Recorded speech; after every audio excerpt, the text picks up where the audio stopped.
Hello बच्चों, जय हिंद। मैं राजेश सर। मैं जो है आज आप लोगों के लिए लेकर के आया हूँ ये जो मैथ है, ठीक है, उसका ग्रुप एक, जिसमें हम लोग पढ़ रहे हैं रियल नंबर। नहीं, रियल नंबर में अगर देखिएगा तो हम लोगों ने दो पार्ट किया है, ठीक है। एक पार्ट में प्राकृत संख्या, सम संख्या, विषम संख्या, सहवाय संख्या, उसके बारे में हम लोग जाना, बेसिक बेसिक चीज, उससे उससे जितने सारे ऑब्जेक्टिव बन रहे थे उसके बारे में हम लोग जाना, ठीक है। दूसरे पार्ट में हम लोगों ने वास्तविक संख्या के बारे में जाना। हम लोगों ने जाना कि वास्तविक संख्या कितने प्रकार के होते हैं, परिमेय संख्या कौन होता है, अपरिमेय संख्या कौन होता है, परिमेय संख्या से कितने सारे क्वेश्चन बन सकते हैं ऑब्जेक्टिव फॉर्म में, सभी हम लोगों ने जाना, ठीक है। आज जो है हम लोग चैप्टर पर आने वाले हैं 1.1, कुछ वर्कआउट भी क्वेश्चन भी करेंगे, ठीक है। वर्कआउट क्वेश्चन करेंगे, उससे संबंधित है चैप्टर जो 1.1 है, उससे संबंधित कुछ जो है फार्मूला करने वाले हैं। फार्मूला सब देखिए, अभी जितना भी मेन पॉइंट है करना इसलिए भी जरूरी है क्योंकि आप लोगों को पता है आज के समय में जो है 50% में क्या आते हैं, ऑब्जेक्टिव प्रश्न आते हैं, ठीक है। और यहाँ पर एक भी पॉइंट अगर छूटता है तो आपको टॉपर बनने में क्या होगा, बाधा उत्पन्न हो जाएगी, ठीक है। मैथ में अगर चाहिएगा आप लोग तो आराम से जो है, हमको लगता है क्या 98 99 नंबर आप ला सकते हैं। 90% तो आप आराम से ला सकते हैं अगर थोड़ा भी मेहनत कीजिएगा तो। नहीं, अगर 90 प्लस लाना है तो मैथ में क्या करना पड़ेगा, मेहनत करना पड़ेगा, पूरी जीरो लेवल से लेकर के हीरो लेवल तक, ठीक है।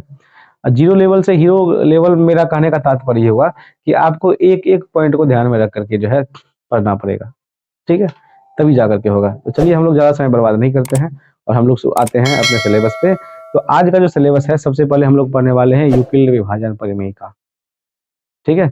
अगर देखिए देखे होंगे आप लोग, पढ़े ही होंगे चैप्टर नंबर जो 1.1 है, उसमें क्या कहा गया है कि यूक्लिड विभाजन एल्गोरिथम विधि से निम्नलिखित का एचसीएफ ज्ञात करें। तो चलिए अब एचसीएफ पर हम लोग जब जाएंगे तब समझेंगे। आज सबसे पहले हम लोग समझ रहे हैं यूक्लिड विभाजन परिमेय का, ये क्या होता है। अब आपको यूक्लिड विभाजन परिमेय का समझना है तो कुछ बातों को ध्यान रखना आवश्यक है, ठीक है। चलिए जिसके लिए हम लोग चलते हैं अपने बोर्ड पे। तो देखिएगा, जैसे मान लीजिए हमारे पास कोई अंक है 6 है, ठीक है, उससे अगर हमें 8 में भाग देना है, नहीं किससे लगेगा, 1 से, ठीक है। भाग तो आता ही होगा आप लोगों को। 6 से 1 में भाग देंगे कितना आएगा, 6 से 8 में भाग देंगे कितना आएगा, ये 8 से 6 में गया कितना बचेगा, 2। नहीं, यहाँ पे 8 क्या है पता आप लोगों को, ये है हमारा भाज्य, ठीक है। ये जो 6 है वह क्या है, भाजक है, ठीक है। एक क्या है, हमारा भागफल है, और ये जो 2 है ये क्या है, शेषफल है। नहीं, कहने का तात्पर्य क्या हुआ, अगर इसका परिभाषा आप लोग समझिएगा तो जिस संख्या में भाग दिया जाता है, जिस संख्या में किसी दूसरी संख्या से भाग दिया जाता है उसे क्या कहा जाता है, भाज्य, ठीक है। भाज्य में जिस संख्या से भाग दिया जाता है उसे क्या कहा जाता है, भाजक, ठीक है। और भाजक से भाज्य में भाग देने पर जो परिणाम आता है उसे क्या कहा जाता है, भागफल कहते हैं, भागफल कहलाता है, ठीक है। और भाग की क्रिया के फलस्वरूप जो राशि हमें शेष बच जाती है उसे हम लोग क्या कहते हैं, शेषफल कहते हैं, ठीक है। अब ये क्यों समझना जरूरी है, क्योंकि हम देखिए इससे एक सूत्र का निर्माण कर सकते हैं। देखिए यहाँ पे कितना है, 8 है, ठीक है। और अगर हम इसको इससे गुना कर दे, मतलब भाजक को भागफल से गुना करके शेष जोड़ दे तो 8 तो पुर जाएगा। कैसे पुरेगा, देखिए भाजक कितना है यहाँ पे 6, भागफल कितना है 1 और शेषफल कितना है 2। नहीं, अगर आप लोगों को बोर्ड मास आता होगा तो क्या लिखेंगे, 6 एकम 6 और प्लस 2 कितना हो गया 8, पुर गया 8, तो ये सही है। नहीं, अब हमें इस फॉर्म में क्यों लिखना पड़ा, उसके पीछे भी कारण है। देखिए मैंने यहाँ पे क्या लिखा था, 8 क्या है, यहाँ पे भाज्य है, ये जो 8 है वह क्या है, भाज्य है। 6 क्या है, देखिएगा भाजक है, नहीं, और 1 क्या है फिर, भागफल है, और ये जो 2 है वह क्या है, शेषफल है ना। तो इससे जो है एक प्रकार के सूत्र का निर्माण हुआ, भाज्य बराबर भाजक गुना भागफल प्लस क्या आया, शेषफल आया, ठीक है।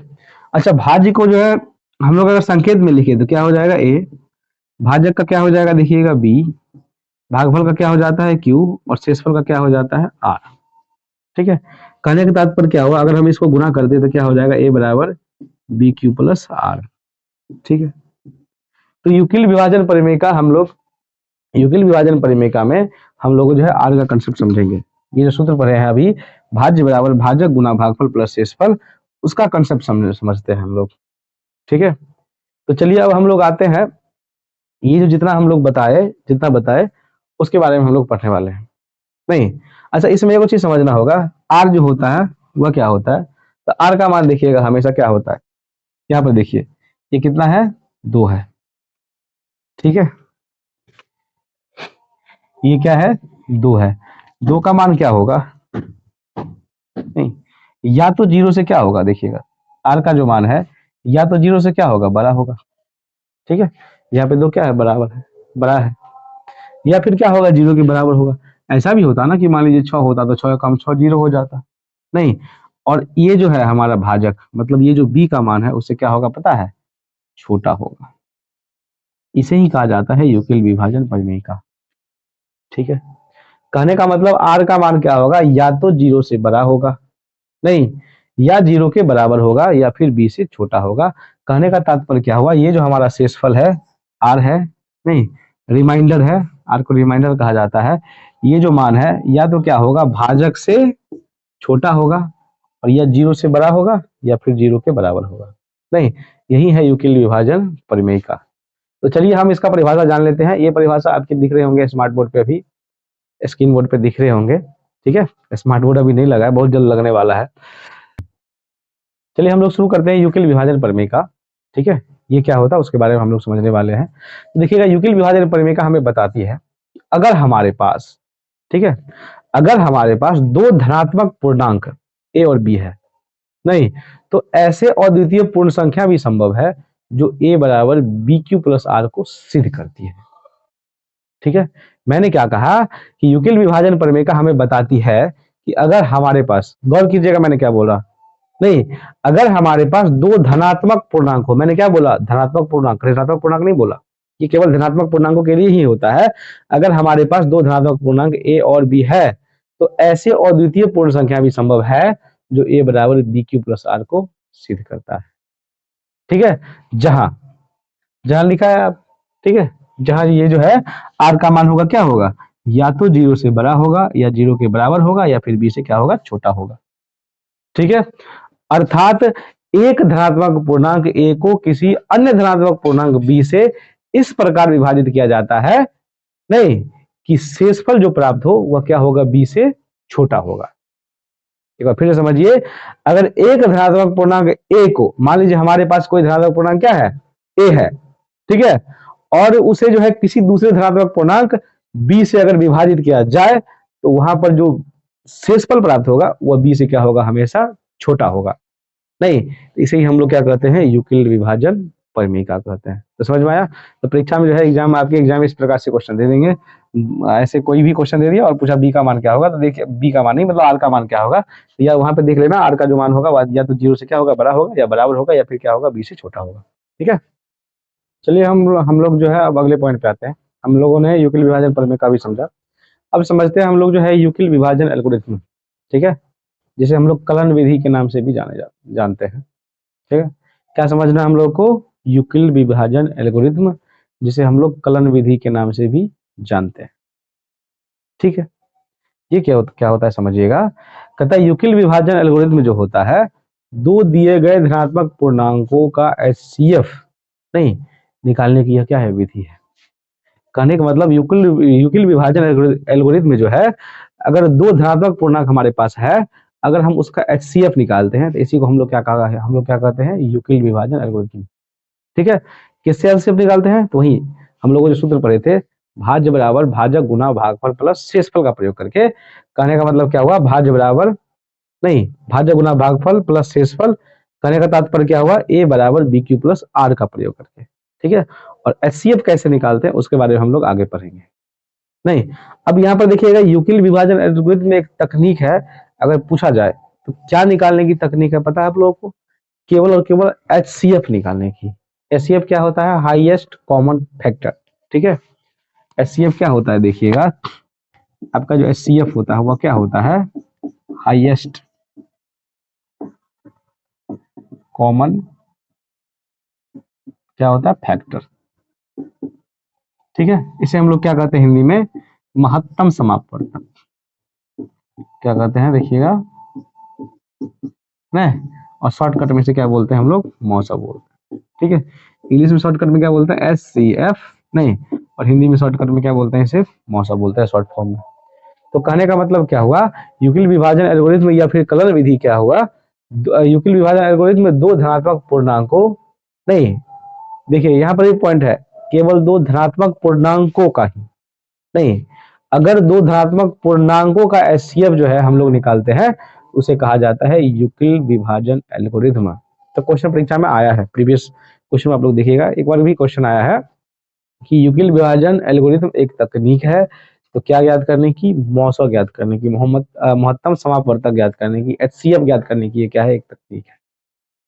नहीं, ऐसा नहीं है कि इससे जो है हम लोग जो है ऋणात्मक संख्या का एचसीएफ नहीं निकाल सकते, निकाल सकते हैं, नहीं, लेकिन इससे जो है केवल क्या निकाला जाता है, धनात्मक पूर्णांक संख्याओं का ही एचसीएफ निकाला जाता है, ठीक है, ऋणात्मक का नहीं। हमें याद रखना है कि एचसीएफ अगर हम लोग दो धनात्मक पूर्णांकों का एचसीएफ निकालते हैं तो वह क्या हो जाता है, यूक्लिड विभाजन एल्गोरिथम होता है।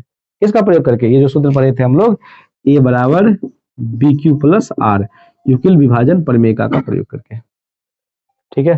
तब कहिएगा सर जी यूक्लिड विभाजन प्रमेय और यूक्लिड विभाजन एल्गोरिथम में क्या अंतर है, इसमें कोई अंतर नहीं है, इसे लगभग में समान ही माना जाता है, ठीक है, यह इतना समान है कि इसे लगभग एक ही बोला जाता है, ठीक है। चलिए हम लोग कुछ और पॉइंट समझ लेते हैं, जैसे है कि यूक्लिड विभाजन एल्गोरिथम को क्या कहा जाता है, पता ही है, कलन विधि। इसके बाद अगला पॉइंट है कि यूक्लिड विभाजन एल्गोरिथम का प्रयोग कर क्या निकाला जा सकता है, तो ये जो है मौसा निकाला जा सकता है, यूक्लिड विभाजन एक मौसा निकालने की तकनीक है। इसके बाद अगले पॉइंट हम लोग समझते हैं कि दो धनात्मक पूर्णांक, मान लीजिए हमारे पास, चलिए एचसीएफ का परिभाषा पहले समझ लेते हैं, ठीक है, एचसीएफ क्या होता है। तो मान लीजिए कि हमारे पास दो धनात्मक पूर्णांक है, ठीक है, कोई भी दो धनात्मक पूर्णांक है, कुछ पॉइंट नहीं लेते हम, ऐसे ए बी सी करके बना देते हैं कि मान लीजिए हमारे पास दो धनात्मक पूर्णांक ए और बी है, तो उसका एचसीएफ जो है वह सबसे बड़ा पूर्णांक है, नहीं वह सबसे बड़ा पूर्णांक डी मान लेते हैं, जो ए और बी दोनों को पूर्णतः क्या करता है, विभाजित करता है, ठीक है। एचसीएफ का मतलब क्या हुआ, दो धनात्मक पूर्णांक मान लीजिए हमारे पास है, तो उसका एचसीएफ वह पूर्णांक होता है जो ए और बी, वह पूर्णांक नहीं, वह बड़ा पूर्णांक होता है जो ए और बी दोनों को पूर्णतः क्या करता है, विभाजित करता है। जैसे देखिएगा, अगर हमारे पास कितना है, 6 है, ठीक है, और जो है 14 है, अगर हम इसका एचसीएफ निकाले, देखिएगा, तो यहाँ पर समझिए ए का मान कितना हो गया, ए, 6 का मान क्या, 6 को हम लोग बोलेंगे ए, 14 को हम लोग क्या बोलेंगे बी। अगर हम इसका एचसीएफ निकाले, नहीं तो ये तो एचसीएफ क्या हो गया, भाग विधि हो गया, फिर 6 एक कम 6, 6 दूनी कितना हो गया 12, ये भाग विधि हो गया। हम समझाएंगे आपको यूक्लिड विभाजन कैसे होता है। तो ये देखिए कितना हो जाएगा, फिर 2 हो जाएगा, 6 द्वितीय कितना हो गया 6, तो यहाँ पे हो गया शेषफल 0। तो यहाँ पर जो आपका मौसा का मान निकला कितना आया, 2 आया।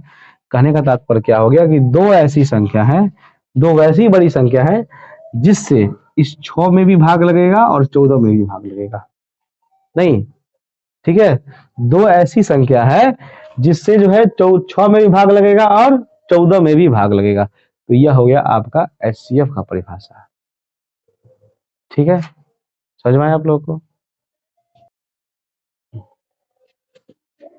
चलिए हम लोग समझते हैं अगले पॉइंट को, ठीक है। अगर जो पॉइंट है लिखिएगा एनसीईआरटी के अकॉर्डिंग, आपका है एल्गोरिथम, ये क्या होता है, तो कहता है कि एल्गोरिथम जो है सुपरिभाषित चरणों की एक श्रृंखला होती है जो एक विशेष प्रकार की समस्या को हल करने की क्या है, एक विधि है या फिर प्रक्रिया है, ठीक है। एल्गोरिथम क्या होगा, आपको दिख रहे होंगे परिभाषा, स्क्रीन बोर्ड पे दिख रहे होंगे अभी। एल्गोरिथम जो क्या होता है, देखिएगा, यह जो है सुपरिभाषित चरणों की एक श्रृंखला होती है जो एक विशेष प्रकार की समस्या को हल करने की एक प्रक्रिया है या फिर क्या है, विधि है, ठीक है। चलिए समझ लिया आप लोग एल्गोरिथम के बारे में, नहीं, चलिए हम लोग समझते हैं वो प्रमेय का भी है, ठीक है। अभी पढ़े ना यूक्लिड विभाजन प्रमेय और यूक्लिड विभाजन एल्गोरिथम, ये तो पढ़ लिए। अभी पढ़ेंगे हम लोग प्रमेय के बारे में। प्रमेय क्या होता है, तो यह जो है एक सिद्ध क्या हुआ, कथन होता है, नहीं, जिसे जो है अन्य कथनों को सिद्ध करने में प्रयोग करते हैं। प्रमेय क्या होता है, यह जो है एक सिद्ध क्या हुआ, कथन होता है, नहीं, जिसे हम लोग जो है अन्य कथन को सिद्ध करने में प्रयोग करते हैं, ठीक है। चलिए हम लोगों ने आज जो है चैप्टर जो है 1.1 उससे संबंधित सारे सूत्र लगभग 3 वीडियो में कर लिए, ठीक है।